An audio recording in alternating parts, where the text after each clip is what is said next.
The bluebells are coming, oh ho, oh ho. The bluebells are coming, oh ho. If you must sing, Percy, grumbled Douglas, can't you sing in tune? Anyway, our song's about Campbell's, and mine's about bluebells. Then it's daft. Bluebells are flowers. Flowers can't come, they grow. My song isn't daft. Percy was indignant. It is then. I can find about bluebells. We've a song called the Bluebells of Scotland.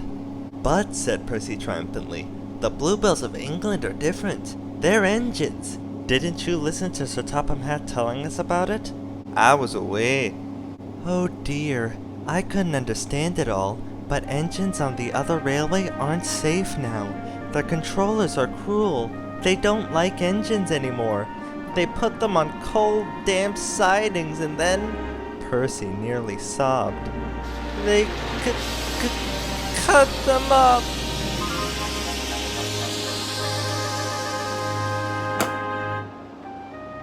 Yeah, right there, agreed Douglas. If I hadn't escaped, I'd have been cut up too. It's all because of yon diesels. I'd never trust one myself. But what I cannot understand is all your blather about bluebells. The bluebells are kind people who want to save engines. They've made a place in England called the Bluebell Railway. Engines can escape there and be safe. Like me winning away here? Yes, Percy went on. Sir Topham Hatt says Stepney was the first engine to escape there, so he's asked him to visit us. But, objected Douglas, what about young diesels? Mightn't they catch 'em on the way? We thought so too, said Percy, but Sir Topham Hatt says there's no danger of that. Stepney's a match for any diesel. Besides, his driver will take care of him.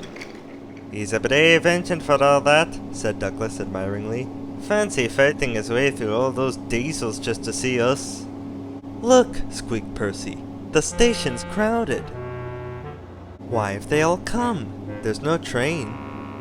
But Percy was wrong. The signal dropped, and from far away an engine whistled. Here he comes, yelled Douglas. Stepney puffed proudly through the junction. Percy and Douglas whistled excitedly in welcome. Later, Stepney was telling Edward about his escape to the Bluebell Railway. So I tried very hard, but I couldn't work properly, and they put me on a siding. I stayed there for days and days. I was afraid. I'd have been frightened too, said Edward. But then some workmen came. They mended me and gave me a new coat of paint. I couldn't understand it till my driver came. He was very pleased. Stepney, you lucky old engine, he said. You've been saved by the Bluebell Railway. What a lovely surprise, smiled Edward. I oughtn't say this, Stepney went on, after everyone's been so kind. But my line is very short, and I do miss a good long run. Never mind, smiled Edward. Perhaps you'll get some while you're here. Stepney said goodbye to Edward and then returned to the big station. There he helped Duck shunt in the yard. They were soon great friends and enjoyed their afternoon together. Thomas arrived before they finished. Sorry, can't talk. It's time for my last branch line train. Mustn't be late. He was hardly out of sight when the two engines heard a commotion at the station. Moments later came the alarm. Stop all trains! The signalman answered the telephone. A special, is it? I see. Thomas was impatient. Why are we waiting? My passengers are being delayed. Sorry, Thomas, said his driver. We're being shunted to allow another train to pass. Soon they heard an unfamiliar puffing sound. There was Stepney with his headlamp swaying and whistle blowing. He gathered speed, then disappeared. Well, bust my boiler, said Thomas the Tank Engine. Next morning he was still fuming. Shunted.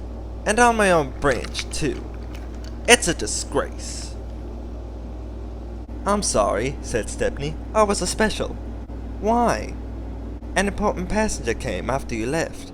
He ordered a special train, and Duck let me take it. We had a splendid run, but... Ah well, said Thomas modestly. Perhaps when you know the road as I do. Exactly, put in Stepney. You're such an expert. Thomas, flattered, couldn't be cross anymore, and began telling Stepney all about his branch line.